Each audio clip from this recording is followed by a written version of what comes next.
灵动躺在床上，突然睁开了双眼，眼中充满了明亮而锐利的光芒。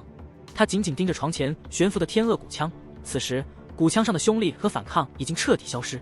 这不仅是因为灵动在骨枪上留下了烙印，更是因为他能感受到从骨枪中传来的亲密波动。从此刻起，这天鳄骨枪真正算是成了他手中的得力武器。灵动的目光炽热，缓缓伸出手掌，轻轻握住天鳄骨枪。握住骨枪，那沉甸甸的重感竟然完全消失，取而代之的是一种轻盈的感觉。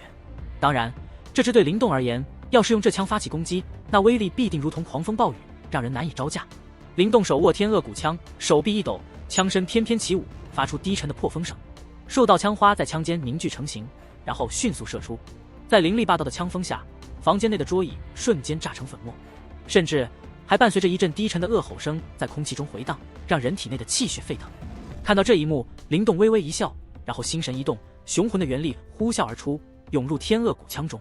随着元力的注入，骨枪微微颤抖，发出嗡鸣声。枪身上的无数血脉也在此刻蠕动，一种无法形容的凌厉之气弥漫开来，将灵动包裹，使他看起来犹如一柄刺眼夺目的出鞘利剑。灵动欣赏着天鳄骨枪的威力，眼中闪过一丝赞叹。此时，如果再与琳琅天对战，他完全可以凭借这柄枪将后者压得喘不过气来。在灵动成功炼化天鳄骨枪的5天后，小雕出现在一旁赞叹道：“不错，5天时间你便是将这天鳄骨枪给炼化成功了。”小雕也出现在一旁，看着这一幕点头称赞。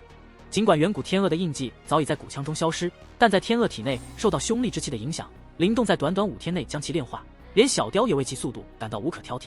然而小雕随后提到了一件事情：“对了，你得来石府看看，那血灵魁似乎是出了点意外。”灵动听到后紧张地问：“怎么回事？”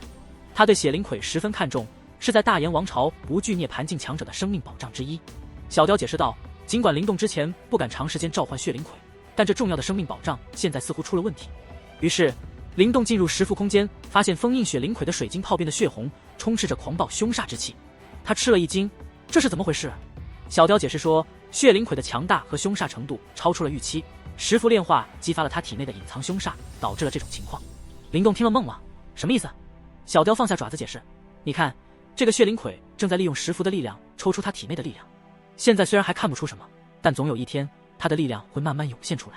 到那时，我可你别指望石符能阻止他。石符虽强大，你却不够强。”灵动的脸色瞬间变了，心想：真没想到血灵魁还有这神逻辑。灵动摸摸头，那怎么办？如果我们不封印他，他会冲出石符，到时候我们会首当其冲。小雕回答：“封印他不是没有办法，但这血灵魁是个棘手的问题。我觉得我们还是早点把它炼化掉最好，不然它就成了一个隐形炸弹。”灵动摇摇头：“你真能炼化它？”小雕笑了笑：“只要你能找到3万涅槃丹，我就能净化它的凶煞之气。”听到这，灵动几乎哑口无言。3万涅槃丹，就算卖了它，他都拿不出这么多。灵氏宗族可能都觉得这个数量有点吓人。灵动叹了口气：“我们能不能先把这个局面控制住？等我进入远古战场，我会尽快为你找到3万涅槃丹，这样我们就能解决它。”他感到有些悲凉，没想到他也有会被逼到这种尴尬境地的日子。小雕耸耸肩道：“把你的重御风召到石符里，控制局面就需要用重御风的压制力。”灵动点点头，然后重御风化为一道黑芒冲向石符，化为一座小山悬浮在眼前，黑光在山体上流转，仿佛散发着大地的厚重之意。小雕挥动着爪子，紫黑色的光芒包裹着重御风，然后直接射入了那个巨大的水晶泡泡里。洪亮的声音随之响起，一股股黑色的光芒四溢，像粘稠的糖浆一样把下方的血红之影包裹住。随着重御风冲进水晶泡，一阵野兽般的咆哮响彻，浓烈的血气飞速退散，水晶泡内的景象再度清晰呈现在灵动眼前。重御风稳稳矗立，黑芒不断涌下，血灵魁被封印在下方，凶煞之气在重压下减弱了许多。灵动松了口气，苦笑着说：“看来在远古战场，我得赶紧弄到涅槃丹了。这也不是啥坏事。”小雕笑了笑，至少让我们知道这血灵魁比我们想象中更强。等我们成功炼化掌控时，手中的底牌也会硬许多。灵动叹了口气点头，现在只能自我安慰了。妄图控制比涅槃境强者还要强大的血灵魁，对造化境来说确实有点困难。如果没有石符的帮助，他可能早就成了血灵魁的碎片。事情解决后，灵动挥了挥手，退出了石符空间，然后缓缓握住天鳄骨枪。接下来的5天，他只能安静的等待。为了即将到来的百朝大战，他的所有准备都已经就绪。灵动充满期待，究竟在这残酷的地狱，他会走到何种地步？是腾飞如龙，还是成为冤魂，长眠他乡？这一切将取决于他的造化和能力。接下来的5日时间，灵动继续闭门不出，专心温养刚刚炼化的天鳄骨枪，为将来与人对战做好充分准备。这样才能在战斗中如行云流水般灵活运用其威力。在这段时间里，林琅天并没有告诉林范胜灵坛中发生的事情，毕竟这不是什么值得夸耀的事情，而且他体内同样有神秘元神存在，显然也不想因此找灵动的麻烦。在这样的宁静中，5日时间转瞬即逝。当第5日的晨辉映照天空时，灵动闭着的双眼缓缓睁开，眼中透露出深沉的凝重和期盼。是时候动身了，灵动低声自语，毫不犹豫地站起身，推开房门。走出门时，他能感觉到庭院中紧绷的气氛。快步走出院子，林范等人早已在前院准备好。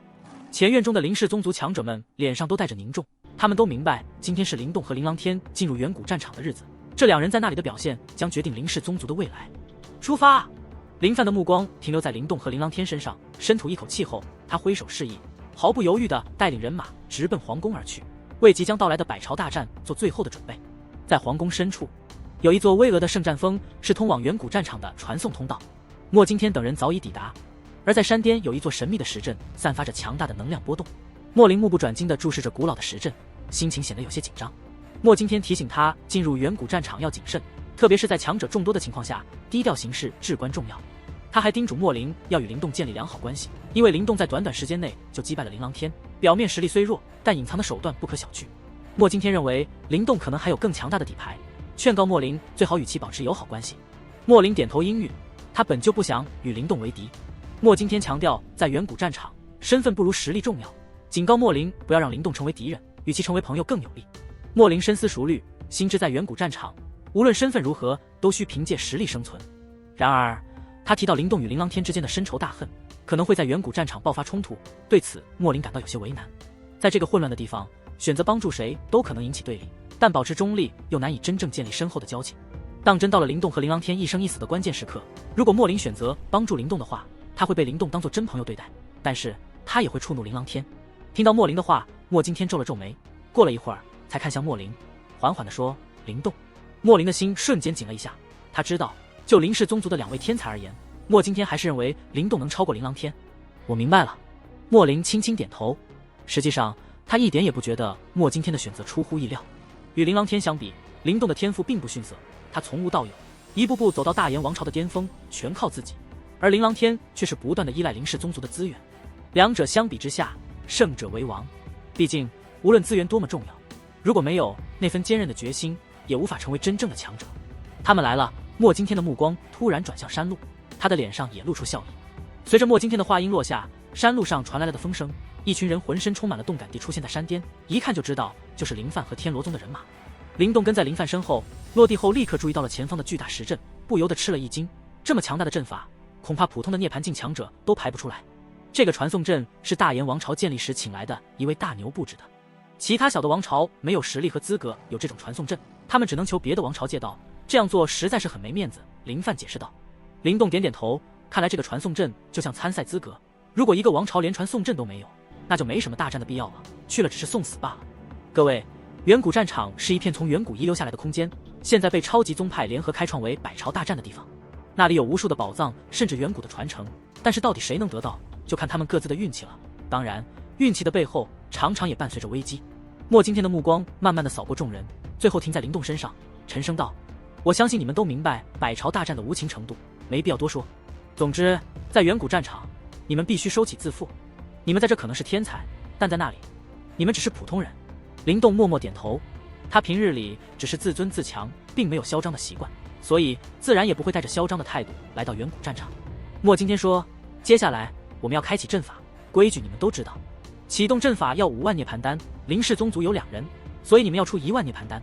5万涅槃丹。”听这话，灵动差点跳起来，难以置信地看着那巨大的阵法。要知道，启动这阵法需要这么多的涅槃丹，简直难以想象。这个规矩对林范他们来说并不奇怪，但灵动可以看到林范脸上的痛心状，1万涅槃丹对他们来说绝对不是小数目。哎，灵动、林琅天，你们在远古战场的表现将决定林氏宗族的未来。林范淡淡的叹了口气，然后挥了挥手，一个乾坤袋顺势就飞向莫惊天。同样，天罗宗和蛮王宗也各自扔出一个乾坤袋，想必是装的涅槃丹。莫惊天接过乾坤袋，看了看，微微点头，然后用手弹了一下，无数的涅槃丹带着浓烈的能量，呼啸着冲进了巨大的石阵中。随着这些涅槃丹的涌入，巨大的石阵立刻开始震动，石阵上雕刻的符文也在这一刻迸发出璀璨的光芒。然后，一道光柱从阵法的中心缓缓扩散开来。莫林、灵动，你们快进入阵法！莫惊天看着光柱的蔓延，立刻大喊起来：“好！”5个人同时应声，果断地将自己的身影投入光柱中去。看着他们都进入光柱，该光柱立刻迸发出更强的光芒，亮得犹如太阳。过了许久，才慢慢消退。随着光柱的消退，5个人的身影消失无踪。那个空间里究竟有什么秘密，也只有你们自己探索了。眼睛盯着空旷的石阵，莫惊天、林范等人相视一眼，低声说道：“远古战场，一个传承自遥远时代的空间，曾经是一场震撼天地的大战的战场。双方实力强大，堪比当今东玄域的超级宗派。大地崩坏，空间破裂，留下了这片传说中的远古战场。尽管经过岁月的洗礼，远古战场缩小了很多倍，但仍然比大炎王朝的古碑空间宏伟壮观。这片战场中隐藏着无数宝藏，是许多远古强者传承的所在，等待着有缘人的发现。每一次百朝大战，都有幸运者得到这些传承，从而在战场中崭露头角，成为东玄域的璀璨之星。然而，除了那些最终的成功者，更多来自各方王朝的天才却成为了这片远古战场的亡魂，为他人的辉煌献上了自己的生命。在这片石峰区域，光秃秃的巨大石峰挺立，被烈日照耀的滚烫。突然间，一道空间扭曲，一道光柱闪现，5位身影从中冲出，来到这古老而神秘的远古战场。灵动降临远古战场，双脚触地，头脑中的昏沉感瞬间消散，元力运转，消除传送虚弱感。他抬头望去，发现自己置身于陌生的怪石环绕的石峰区域，这就是远古战场。灵动眺望怪石与石峰交织的景象，感受到地面散发的荒凉与古老气息。刹那间，他惊叹于此地天地元气的雄浑程度。灵动深吸一口气，感受到强大的元力涌入体内。这里的天地元气与大炎王朝相比，简直是不可同日而语，修炼速度将远超过大炎王朝。灵动掌握了元气，发现其中蕴含着一些淡红色的细小能量，带有烈日般的热度。他意识到这是涅槃之气，令他心头狂热激动。即便只是造化境小成，也能够从天地中提取涅槃之气。小雕兴奋地称赞灵动在这远古战场将能够轻松凑齐涅槃丹，冲击涅槃境。灵动点头，意识到拥有吞噬祖符的他能够高效吸收涅槃之气，站稳脚跟。这片远古战场果然名不虚传，将成为他崛起的最佳舞台。灵动和莫林等人都被远古战场的神奇气息深深地吸引了，他们的脸上洋溢着惊喜和激动。莫林提议道：“各位，我们已经来到了这片远古战场。根据我知道的一些地图，我们只需向北走一段距离，就能到达一处集结地。”他接着提醒大家，众所周知，这片远古战场在夜晚是极度危险的，一般人在夜晚不会逗留。灵动微微点头，林范在前来时已经向他解释过，远古战场的黑夜和大炎王朝的完全不同。正因为有太多的奇特元气，黑夜降临时，强大的元力将会被这些未知的力量压制，而修炼元力的人类会在夜晚变得更加虚弱。奇怪的是，这些远古战场的怪兽会在夜晚变得更加凶暴和强大，比如在黑夜中行走的造化境巅峰者，一旦遇到怪兽群，那将会非常危险。而这也就解释了为何这片远古战场中会有那么多的集结点。由于夜晚的危险，许多人都会选择集结，用以抵御黑夜的恐惧。众所周知，百朝大战的开始意味着我们无路可退，我们可能将在这片远古战场上待上很久。面对百朝大战的无情，我们谁也不能保证能顺利的凑齐涅槃丹，然后成功突破至涅槃境。莫林最后如此说道。此时，莫林提出团结的建议，认清了眼前的现实不再是身份尊贵的三皇子，而是百朝大战的普通一员。杜云表示无异议，面对陌生的环境不轻举妄动。蛮山也附和同意。灵动面露沉思之色，目光扫视众人，特别是琳琅天。两者之间的恩怨深厚，但在这陌生而危险的远古战场，彼此的斗念却也如悬在空中的刀刃。虽有动手的冲动，但灵动明白此地并非放肆之地，危险重重。他冷静思量后，逐渐按捺下心中的杀意，认清了当下的紧迫状况。在这陌生而充满危险的地方，灵动明白自己需要迅速熟悉远古战场，而不是轻举妄动，以免陷入更深的困境。在这个充满变数的区域，只有保持冷静，才能找到真正的机会。三皇子说的有理，灵动微微点头，表示同意莫林的观点。看到这个，莫林也稍稍松了口气。他们都知道，在这里分散开来会非常危险，随时可能遭到其他王朝强者的攻击，所以集结在一起会更加增加他们的生存几率，尤其是在那些集结点。琳琅天默默地点了点头，没人知道他在想什么。莫林向灵动笑道：“灵动，既然我们现在是一个队伍，就不要再称我为三皇子了。如果你不介意，就叫我名字好了。”灵动笑了，回应道：“既然莫林这么说，那我就遵命了。”接着，杜云和蛮山也笑了，说道：“灵动，看来我们之后要成为伙伴了。”这让琳琅天的眸光稍微阴沉了一些，显然他并不满意莫林他们对灵动的亲近。莫林再次提醒众人：“大家，我们现在就出发吧。我们必须在天黑之前到达集结地，否则在外面的危险太大。这片远古战场可不同于大炎王朝，在黑夜里人类只能躲藏。灵动他们都点头同意。对于刚到达这个陌生地方的他们来说，了解并熟悉环境的重要性无需多言。我们走吧。看到大家都同意，莫林没有再犹豫，第一个向北面飞奔而去。作为皇室的成员，他获取的信息自然超过灵动他们，因此没有人反对他带路。灵动他们也紧随其后，5人飞奔的身影如同模糊的幻影，向北方飞驰而去。在飞奔中，灵动抬头看向远方，他紧握双拳，眼中闪现出一丝火热的期待。他心中满怀期待地想：百朝大战，让我看看你究竟有多么的精彩吧。在广袤无垠的蛮荒平原上，5道身影迅速穿梭，如闪电般掠过，破风之声低沉回响。这5人正是刚刚踏足远古战场的灵动一横，目的地是距离他们最近的聚集点。初次到来，对这片空间一无所知，再加上远古战场的黑夜带来的危险，他们必须在天黑前抵达聚集点，以免被妖兽和奇怪生物主宰。在全速前行的途中，灵动一行与其他王朝的人相遇，未等双方有所动作，对方便像惊弓之鸟一样远远退开。警惕的神情让灵动一横只能暂时放弃念头，专心赶路。半小时后，前方平原上出现了一座城市的轮廓，透露着古老的氛围。灵动等人松了口气，意识到这应该是他们寻找的聚集点。尽管远古战场竞争残酷，但有时候在黑夜中生存，群体力量比孤单行动更为重要。莫林稍微减缓速度，提醒众人在进入聚集点后要小心。他强调低调的同时，也告诫大家要明白，在这个弱肉强食的世界，有时候过于低调反而会引来更多麻烦。好的，灵动微微点头，表示认同。他从不喜欢找麻烦，但是如果有人敢找上门来，他可是不会有半点手软。以他的底牌，哪怕是面对涅槃境的强者，都能够全身而退。即使此处是群英荟萃、英雄辈出的远古战场，他也绝不畏惧。在灵动等人的交流过程中，他们已经抵达了古老城市的外围。虽然这座城市外观上看没有皇城那样的豪华，但其简朴而独特的风格透露出一种古老和坚固的味道，能看出这座城市的稳固性让人信服。就在这时，有大队人马从四面八方聚集于此，他们每一个人都充满了雄壮的气势，显然他们都是来自其他口音的战士。然而让灵动等人惊异的是，城门口竟然被10几道身影挡住了，他们身后竖着一面旗帜，上面有一个耀眼的今日。这是怎么回事？灵动放慢步伐，眉头紧锁。这个集结点居然被人霸占了，他们是什么方人？竟然如此强大！看到这一幕的莫林，眼眸中也是闪过一抹惊疑。听到莫林的话，灵动他们也是微微一怔。这种集结点人丁混杂，每一个来到这里的人都是各自王朝中的精英，想要完全掌控这个城市绝非易事。那么此处的人马究竟是何方神圣，竟能如此强硬？诸位，这个集结点已被我们圣光王朝所占，如果你们想要进入的话，每人都需要交付10枚涅槃丹。就在灵动他们为之惊异的时候，只听得城门上传来一个温岚的声音，每个字都散发出强横无比的气势，让许多人脸色都有些微变。嘿，这座会合点本就是公用的，你们竟然收费，真是无法无天啊！然而正如灵动所言，每一个来到这里的人都是各自王朝中绝世的栋梁，他们对如此霸道的做法反感至极，因此一个冷声的抱怨也随之而出。城门处的男子听到这群人的反驳，脸上闪过了一抹凶狠之色，他挥了挥手，城墙上立即有几个人被赶了下来，重重地摔在地上，扬起一股尘土。看样子这伙计对此并不甚在意。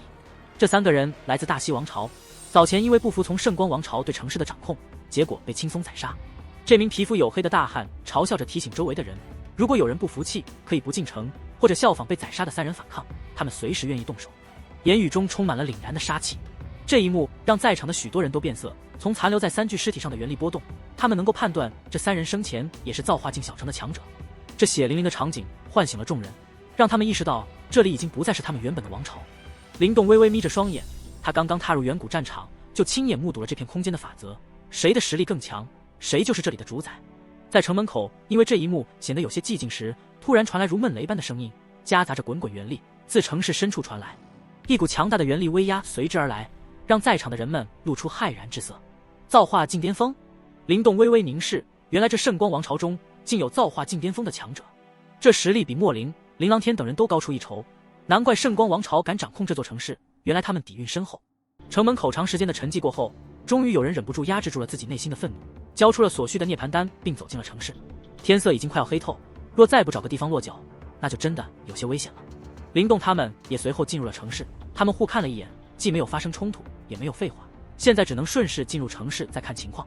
在得到大家的同意后，莫林主动将涅槃丹交给了那些自称圣光王朝的人，他们一行5人顺利地走入了城内。城市里大部分建筑都是用巨石垒成的，看起来极其富有厚重感。在城市中央有8座石塔耸立在那里，非常显眼。其中最让灵动感到惊奇的是，这8座石塔中每一座都有强大的气息透出，而且其中心的石塔更是散发着无比雄浑的气势，显然就是先前出生的造化境巅峰强者。城市里已经聚集了不少人，看上去那个圣光王朝不仅占领了这座城市，还勾结了一些其他的王朝一起控制这座城市。而灵动他们并没对此做过多的情绪表达，只是在城中找了个地方休整，然后就在距离城墙不远处找到了一座大石屋，虽然有些简陋，但足够他们5人居住。他们在石屋中坐下，看着逐渐暗去的天色，都松了口气，总算是在黑夜降临之前找到了个落脚的地方。各位，现在我们已经在这远古战场中安顿下来，也许会在这里停留一段时间，以便我们熟悉这里的环境。莫林说道。灵动他们点点头，他们现在对这个远古战场还非常陌生，等熟悉一些之后，他们就可以出去修炼并寻找机缘了。经过1天的奔波，众人在城市内略作交流后，各自找到了一处房间，迫不及待地开始修炼，感受着这片远古战场特有的奇特能量。灵动也进入一个房间，关上房门后盘，坐在石床上。然而他并未立刻投入修炼，脸上露出一丝沉吟之色。相比于一些大王朝的天才，他们的实力相对较弱，如果现在与那些人对抗，恐怕几乎无人能幸免于难。但幸运的是，他们还有1整年的时间。虽然远古战场处处危险，但也蕴含着无尽的宝藏和机遇，只要抓住，超越那些来自大王朝的天才并非不可能。灵动长吐了口气，意识到他必须先慢慢熟悉这片远古战场，然后再独自进行修炼。那圣光王朝的实力不可小觑，一来就掌控整座城市，手笔颇大。他透过窗户望向城市中央的石塔，最佳位置都被圣光王朝占据。对此，灵动并没有太多心思，只要他们不来找事，他愿意静静度过这段熟悉环境的时间。当然，如果那些圣光王朝的人真的踏上他头顶，他也毫不介意让他们体会一下踢到铁板的感觉。灵动底牌多的是，主角光环加持下，如果有人找麻烦和送死，没有什么分别了。